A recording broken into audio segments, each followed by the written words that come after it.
Angle P O K ಆಗಿರುವಂತೆ ಓ ಕೇಂದ್ರವುಳ್ಳ ವೃತ್ತಕ್ಕೆ T P ಮತ್ತು T Q ಸ್ಪರ್ಶಕಗಳಾಗಿವೆ.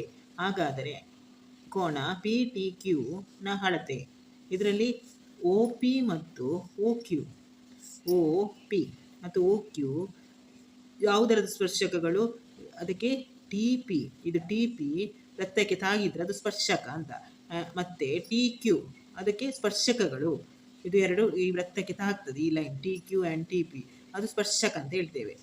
ಒಂದು ಬಿಂದುವಿಗೆ ಸ್ಪರ್ಶ ಆದರೆ ಸ್ಪರ್ಶ ಬಿಂದುಗಳಲ್ಲಿ ಎಳೆದ ತ್ರಿಜ್ಯಗಳು.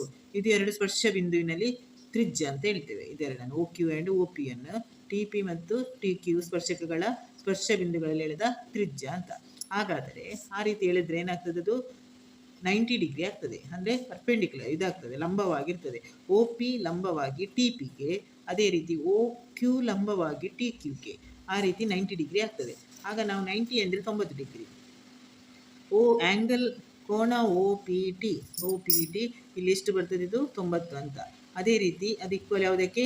ಕೋನ ಒ ಕ್ಯೂ ಟಿ, ಇದು ಆ್ಯಂಗಲ್ ಸಹ ಕೋನ ಕೂಡ 90 ಡಿಗ್ರಿ ಆಗ್ತದೆ, ಇದೆರಡು. ಹಾಗಾದರೆ ಇದು ಈಕ್ವಲ್ ಒ ಪಿ ಟಿ ಮತ್ತು ಒ ಕ್ಯೂ ಇದು ಟಿ ಅಂದರೆ ಇದು 90 ಡಿಗ್ರಿ ಅಂತ. ಇದು ಚತುರ್ಭುಜ. ಇದು ಯಾವುದು? P O Q T. ಈ ರೀತಿ ನಮಗೆ 4 ಇದು ಸಿಗ್ತದೆ ಬಾವುಗಳು, ಆದ ಕಾರಣ ಚತುರ್ಭುಜ ಆಗ್ತದೆ ಇದು. ಈಗ ಚತುರ್ಭುಜ ಅಂದರೆ ಇಲ್ಲಿ ಪಿ ಆ್ಯಂಗಲ್ ಒಂದಕ್ಕೆ ಎಷ್ಟು? ಇದು 4 ಆ್ಯಂಗಲ್, ಇದು ಇದು ಇದು ಇದನ್ನು ಒಟ್ಟಿಗೆ ಸೇರುವಾಗ ಎಷ್ಟು ಬರಬೇಕು? 360 ಬರಬೇಕು ಅದು ಚತುರ್ಭುಜಕ್ಕೆ, ಕೋಣಕ್ಕೆ. ಆಗ ಪಿ ಟಿ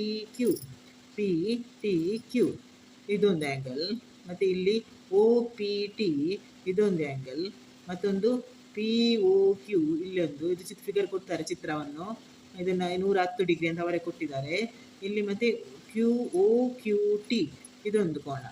ಇದು ಟೋಟಲ್ ಎಡಿಷನ್ ಮಾಡುವಾಗ ನಮಗೆ ಎಷ್ಟು ಸಿಗಬೇಕು? 360 ಸಿಗಬೇಕು. ಆಗ ಪಿ ಟಿ ಕ್ಯೂ ಅದು ನಮಗೆ ಗೊತ್ತಿಲ್ಲ, ಇದನ್ನು ನಮಗೆ ಹುಡುಕ್ಲಿಕ್ಕೆ ಹೇಳಿದ್ದಾರೆ, ಫೈಂಡ್ ಔಟ್ ಮಾಡಲಿಕ್ಕೆ ಹೇಳಿದ್ದಾರೆ. ಆಗ ನಮಗೆ ಉಳಿದದೆಲ್ಲ ಕೊಟ್ಟಿದ್ದಾರೆ. ಇದು ನಮಗೆ ಗೊತ್ತಾಯಿತು, ಒ ಪಿ ಟಿ ಮತ್ತು ಒ ಕ್ಯೂ ಟಿ, ಏಕೆಂದರೆ ಇದು ಲಂಬವಾಗಿ ಅಂತ. ಲಂಬವಾಗಿ ಸ್ಪರ್ಶಕಗಳೆಂದರೆ ಯಾವಾಗ ಸಹ ಎಳೆದ ಇದಕ್ಕೆ ತ್ರಿಜ್ಯಗಳಿಗೆ ಲಂಬವಾಗಿರ್ತದೆ, ಆದ ಕಾರಣ ಅದು 90 ಡಿಗ್ರಿ ಅಂತ ಲಂಬ ಹೇಳಿದರೆ. ಆದ ಕಾರಣ ಇಲ್ಲಿ ಪಿ ಟಿ ಕ್ಯೂ ಪ್ಲಸ್ ಇದು ನಮಗೆ ಗೊತ್ತುಂಟು ಲಂಬ ಕೋನ ಅಂತ 90. ಇಲ್ಲಿ ಪಿ ಒ ಕ್ಯೂ ಡ್ರಾಯಿಂಗಲ್ಲಿ ಕೊಟ್ಟಿದ್ದಾರೆ 110 ಡಿಗ್ರಿ ಅಂತ. ಇದು 110 ಡಿಗ್ರಿ ಬರೆಯೋದು, ಇದು 90 ಡಿಗ್ರಿ. ಇದು ಯಾವುದಕ್ಕೆ ಸಮ? ಇದು 4 ಚತುರ್ಭುಜದ ಕೋನಗಳು ಎಷ್ಟು? 360 ಡಿಗ್ರಿ ಇರಬೇಕು. ಈಗ ನಾವು ಇದನ್ನು ಎಡಿಷನ್ ಮಾಡುವಾಗ 90, 180, 110 ಇದನ್ನು ಇಷ್ಟನ್ನು ಎಡಿಷನ್ ಮಾಡುವಾಗ ಮೈನಸ್ ಮಾಡುವಾಗ ಆ ಸೈಡ್ ತರುವಾಗ ನಮಗೆ ಪಿ ಟಿ ಕ್ಯೂ ಅಂದರೆ ಅದರ ಕೋನ 70 ಡಿಗ್ರಿ ಬರ್ತದೆ, ಅಂದರೆ ಇದು 70 ಡಿಗ್ರಿ ಅಂತ. ಈ ರೀತಿ ಮಾಡುತ್ತಿದ್ದು, ಈ ರೀತಿ ಕ್ವಶನ್. ಕೇಂದ್ರದಿಂದ 5 ಸೆಂಟಿಮೀಟರ್ ದೂರದಲ್ಲಿರುವ ಎ ಬಿಂದುವಿನಿಂದ ಎಳೆದ ಸ್ಪರ್ಶಕದ ಉದ್ದವು 4 ಸೆಂಟಿಮೀಟರ್ ಇದೆ. ವೃತ್ತದ ತ್ರಿಜ್ಯದ ಉದ್ದವನ್ನು ಕಂಡುಹಿಡಿಯಿರಿ. ಅವರಿಗೆ ಕೊಟ್ಟಿದ್ದಾರೆ ವೃತ್ತದ ಕೇಂದ್ರದಿಂದ 5 ಸೆಂಟಿಮೀಟರ್ ದೂರದಲ್ಲಿ ಇರುವ ಎ ಬಿಂದು, ಇದರಿಂದ ಎಳೆದ ಸ್ಪರ್ಶಕ ಅಂದರೆ ಬಿಂದು ಇದಕ್ಕೆ ತಾಗ್ತದೆ ಸರ್ಕಲ್ಗೆ, ಅದು ಸ್ಪರ್ಶಕ ಅಂತ ಹೇಳ್ತೇವೆ. ಅದು ಎ ಬಿ ಸ್ಪರ್ಶಕ. ಇದು 4 ಸೆಂಟಿಮೀಟರ್ ಅಂತ ಕೊಟ್ಟಿದ್ದಾರೆ. ಈಗ ನಮಗೆ ಉದ್ದವನ್ನು ನೋಡಬೇಕು ಎಷ್ಟು ಅಂತ. ವೃತ್ತದ ತ್ರಿಜ್ಯದ ಉದ್ದ ಇಲ್ಲಿಂದ ಇಲ್ಲಿ ತನಕ ಎಷ್ಟು ಉದ್ದ ಅಂತ. ಎ ಬಿ ವೃತ್ತಕ್ಕೆ ಎ ಬಿಂದುವಿನಿಂದ ಎಳೆದ ಸ್ಪರ್ಶಕ. ಎ ಬಿ ಎ ಮತ್ತು ಬಿ ವೃತ್ತಕ್ಕೆ ಎ ಬಿಂದುವಿನಿಂದ ಎಳೆದ ಸ್ಪರ್ಶಕ. ಈ ಬಿಂದುವಿನಿಂದ ಇಲ್ಲಿಗೆ ಸ್ಪರ್ಶಕವನ್ನು ನಾವು ಎಳಿತೇವೆ. ಅಲ್ಲಿ ಅವರ ಕ್ವಶನಲ್ಲಿ ಕೊಟ್ಟಿದ್ದಾರೆ. ಈಗ ನಮಗೆ ಆಗ ಯಾವುದು ಲಂಬ ಆಗ್ತದೆ? O B. ಯಾವುದಕ್ಕೆ ಲಂಬ? ಎ ಬಿಗೆ. ಇದು 90 ಡಿಗ್ರಿ ಇರ್ತದೆ. ಇಲ್ಲಿ 90, ಆಗ ಮೊದಲನೇ ಪ್ರಾಬ್ಲಮ್ ಹೇಳಿಕೊಟ್ಟಾಗ ಇಲ್ಲಿ 90 ಡಿಗ್ರಿ ಸ್ಪರ್ಶಕಕ್ಕೆ ತಾಗಿದ ಕಾರಣ. ಆದ ಕಾರಣ ಎ ಬಿ ಬಂದರೆ ಒ ಎ ಈಕ್ವಲ್ ಕೊಟ್ಟಿದ್ದಾರೆ 5 ಸೆಂಟಿಮೀಟರ್ ಅಂತ, ಎ ಬಿ ಕೊಟ್ಟಿದ್ದಾರೆ 4 ಸೆಂಟಿಮೀಟರ್ ಅಂತ. ಈಗ ನಮಗೆ ತ್ರಿಜ್ಯ ಬೇಕಾದದ್ದು ಇದು ಒ ಬಿ. ಇದೊಂದು ಟ್ರಯಾಂಗಲ್ ಆಗ್ತದೆ, ಎ ಬಿ ಒ ಟ್ರಯಾಂಗಲ್ ಶೇಪಲ್ಲಿ ಬರ್ತದೆ. ಎ ಬಿ ಒ ಅಂತ ಒಂದು ಟ್ರಯಾಂಗಲ್ ಅಂದರೆ ತ್ರಿಭುಜ.